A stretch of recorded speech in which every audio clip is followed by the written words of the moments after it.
Macondo! Estás escuchando, viendo y compartiendo www.radiomacondo.fm.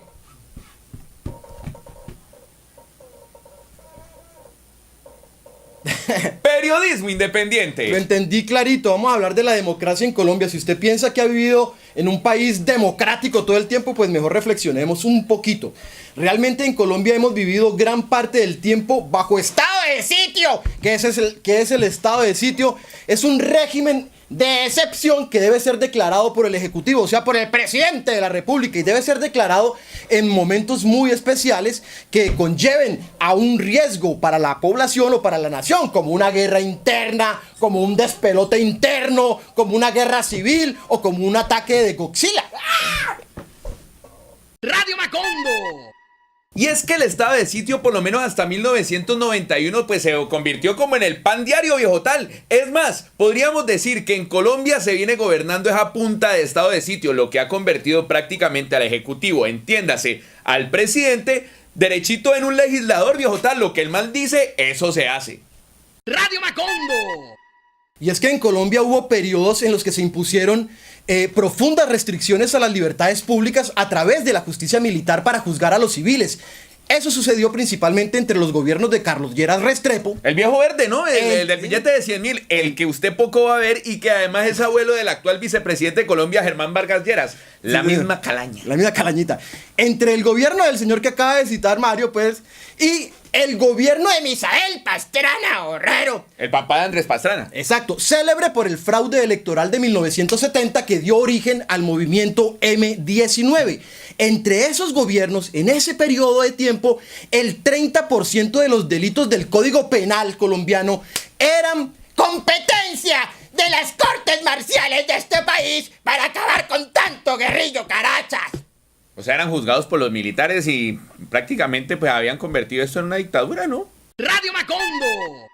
Y es que según el Instituto Nacional de Medicina Legal, que hace parte de la rama judicial de este país, entre 1974 y el 2012 han sido asesinados 1.063 indígenas en este país. ¿Y quién ha dicho genocidio étnico en este país? Nadie.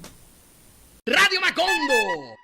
Y es que desde su más profundo origen, el estado de sitio en Colombia ha sido utilizado para reprimir cualquier manifestación de descontento. Si a usted no le gustó algo y quiere protestar, de una le cae el estado de sitio. De esta manera el gobierno durante muchísimos años, pues en la ciudad se reprimen los derechos políticos de los ciudadanos a punta de bolillo, gas, garrote, SMAD.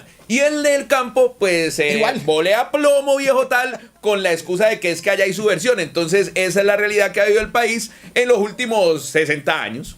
¡Radio Macondo! Y es que durante la década del 70 y la década de los 80 en Colombia, las Fuerzas Armadas y los organismos de seguridad del Estado civil obtuvieron prerrogativas o derechos especiales propios de un régimen militar. Eso ocurrió entre los gobiernos de Misael Pastrana Borrero divinamente, Alfonso López Miquelsen, el que sale en el billete de 20 que pavimentó la carretera hasta la puerta de su finca en el llano.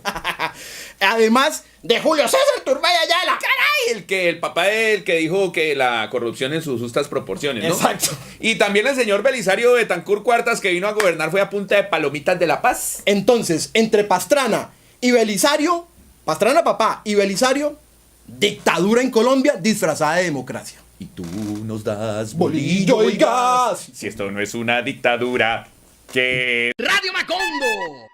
Y es que desde mediados de los 80 y sobre todo desde la aparición de la Constitución de 1991, pues empezaron un poquito a recogerle la pita a los militares porque estaban haciendo literalmente lo que les daba la gana. Y entonces se le pone un poquito el freno a lo del estado de sitio. Pero aparece algo peor, que es la guerra sucia, viejo tal. Y prácticamente de los 90 para acá se ha aceptado de manera abierta que existan paramilitares y que sean ellos los que combatan la subversión. O sea, se pasó de la cultura pseudolegal del estado de sitio a los ejércitos paramilitares.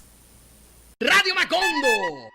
Para que quede bien clarito entonces, en Colombia ese cuento del estado de sitio o el estado de conmoción, lo que ha llegado a permitir es que se borre o se diluya permanentemente la frontera entre lo ilegal y lo legal, prácticamente. Una de tantas consecuencias del conflicto es que se convirtió en la excusa perfecta para unas pequeñas élites para instaurar una pseudodemocracia que resultó siendo más sanguinaria y reaccionaria que las viejas dictaduras del Cono Sur. Eso por un lado, y por el otro, un grupo de colombianos pervirtió el derecho civil de la rebelión y se convirtió en un monstruo al tratar de combatir al Estado, que ya en sí era un monstruo. Esto es Radio Macondo, periodismo independiente. Léenos en www.radiomacondo.fm y síguenos en nuestras redes sociales. Está de conmoción. No, y el que siempre lleva del bulto es el pueblo, que está en la mitad recibiendo el bolillo, el gas, ¡Está la de presión, conmoción! el plomo, todo. Radio Macondo.